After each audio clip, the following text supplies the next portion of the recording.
Bom, em relação a posicionamento da mão, tá? Então agora a gente já sabe como é que funciona nossos instrumentais, como que é os nossos instrumentais, quais são os melhores, tanto a pinça quanto a agulha, e aqui a gente tem o posicionamento da mão. Então, gente, o dedão indicador, ele sempre vai estabilizar, né, o seu porta-agulha.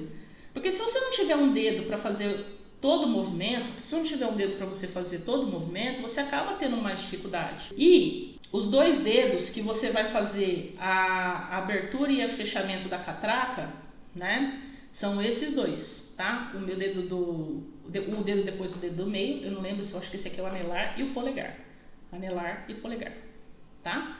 Acho que é isso. Eu acho que esse aqui, opa, eu acho que esse aqui, no caso, ele fica assim, meio que sem função, é só para dar apoio mesmo para sua mão na hora que você for fazer o movimento. Então, se você vai pegar seu porta-agulha e vai ficar que nem bobão. Você vai pegar lá assim, vai ficar olhando, vai fazer o movimento assim.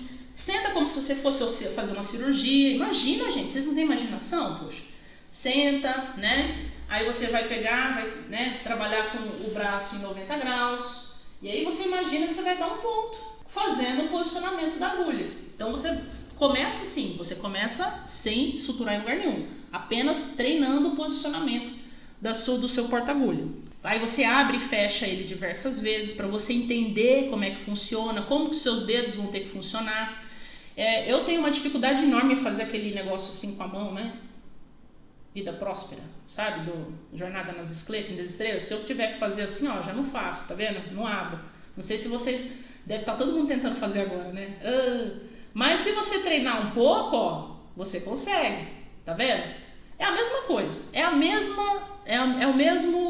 a mesma situação. Você tem que treinar o posicionamento e o movimento do porta-agulha para você criar intimidade com esse movimento. O indicador servirá para dar uma estabilidade, né, no movimento. Então, como eu estou falando ali, acabei de falar isso. O movimento deverá ser no pulso, tá? Então, ó, por isso que ele fez a mão virada assim. Você tem a mão assim e faz assim. Não é, né? Então, você faz com o pulso. E cuidado com a secção transversal. Por que o movimento tem que ser no pulso? Porque se você enfiar a sua agulha e fizer assim, isso aí é uma lâmina, vai cortar. Ao invés de você fazer a passada da agulha, você lacera o tecido. Então é importante você manter um movimento no pulso quando você for fazer. Como é que vai ser a apreensão da agulha?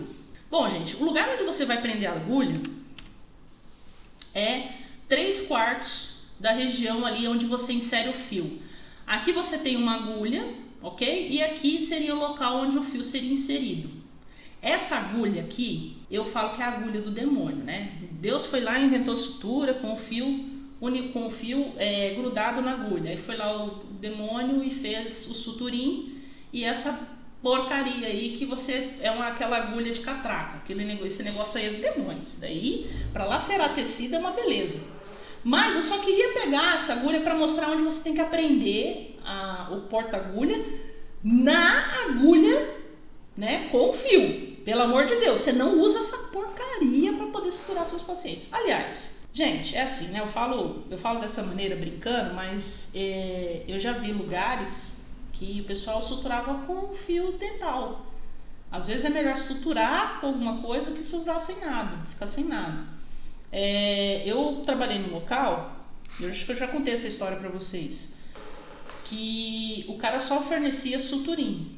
E na época não vinha nem escrito na embalagem o que tinha naquela água. Agora eles falam que tem clorexidina. Ninguém fez um teste no laboratório para saber, né?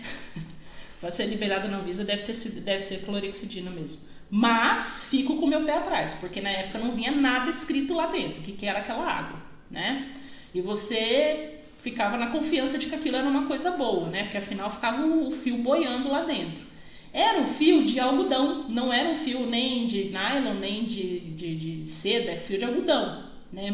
Multifalamentado. Então, ele desfia com uma facilidade incrível. Era um fio que ficava lá dentro daquela água boiando, que eu só de olhar aquela água eu já me arrepiava, né? E eu tinha que usar aquela porcaria para poder suturar os pacientes. Aquilo me deixava muito mal. Aí, conversando com um amigo uma vez, eu disse assim, sabe o que eu faço? Eu corto pedaços de fio, de pipa, linha 10. e esterilizo na autoclave. E aí eu uso aquele pedacinho, pelo menos eu sei que aquele fio está estéril. Foi o que eu fiz, tá? Então a gente esterilizava as agulhas, esterilizava a linha 10 e suturava com linha 10. Ah, Bianca, é um fio bom? É um fio péssimo, vai dar um monte de alimento se o paciente não limpar direito. Mas é melhor do que suturim. Com certeza é melhor suturim, porque suturim fica boiando naquela água lá e você não sabe o que é. O seu fio, ele foi esterilizado em autoclave, então ele é muito melhor do que um fio que fica boiando uma água incógnita. Bom, feita essa ressalva, vamos ver aqui como é que é a apreensão da agulha. Então, o ponto que você tem que pegar a sua agulha, gente, tem que ser entre a região onde o fio está preso, né, aqui na cabecinha da agulha, onde o fio está preso, e o meio da agulha. Você não deve pegar nem aqui em cima, porque senão, quando você for fazer a passada, essa parte aqui, você acaba fazendo uma força muito grande na outra extremidade do fio, e aí você vai acabar entortando a sua agulha. Se você pega no meio da agulha, para você aprender a sua agulha, você vai acabar não tendo espaço para fazer a passada, para você fazer a passada para a agulha passar no tecido e você pegar a pontinha dela do outro lado.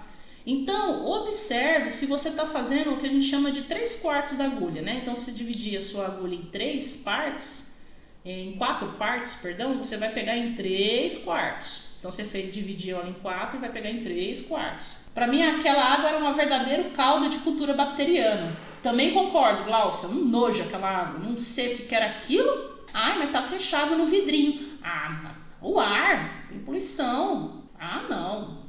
Não gosto, nunca gostei, tinha ódio de suturim. Eu preferia a minha linha 10, que a minha esposa, linda, maravilhosa, ia lá, cortava pedacinhos.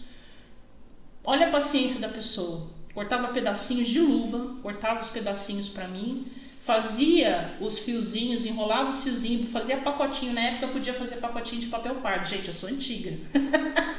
Eu sou, clássica, sou clássica.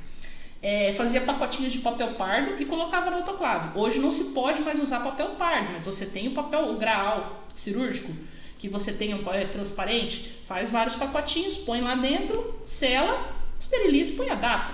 Pá, acabou. É um fio estéreo de algodão. É melhor do que aquela porcaria. Sorry, quem faz o suturim, mas eu não gosto de você. Se a agulha for apreendida na região de inserção, corre o risco de você entortar a agulha ou fraturar a agulha, que é a pior dos mundos, né? Você fraturar a agulha dentro do tecido para depois ter que achar uma beleza. Lembre-se que assim que você perfurar o tecido, você deve fazer um movimento de roda, tá? Então aqui faz movimento de roda também, Bianca? Sim. Quando você perfura o tecido, você tem que fazer o movimento do pulso para a sua agulha fazer a passada, né? Fazer o caminho, né? Durante esse caminho, ela vai cortando o tecido até sair do outro lado, ok? Então, sempre que você espetar, você roda a mão, você roda o pulso. No que você rodar o pulso, você vai perceber que a agulha vai sair do outro lado. Atente para essas duas coisas. Primeiro lugar onde você vai aprender a sua agulha, que é aqui na região de 3/4 da agulha. Segundo, como que você vai fazer a passada? Você espeta primeiro a lança, né? A pontinha dela, que é uma lança. Ela entrou no tecido? Entrou. Aí você faz a passada. No que você fizer a passada, como ela tem essas vertentes cortantes, ela vai passar cortando e a pontinha vai aparecer do outro lado para que você possa continuar a sua sutura.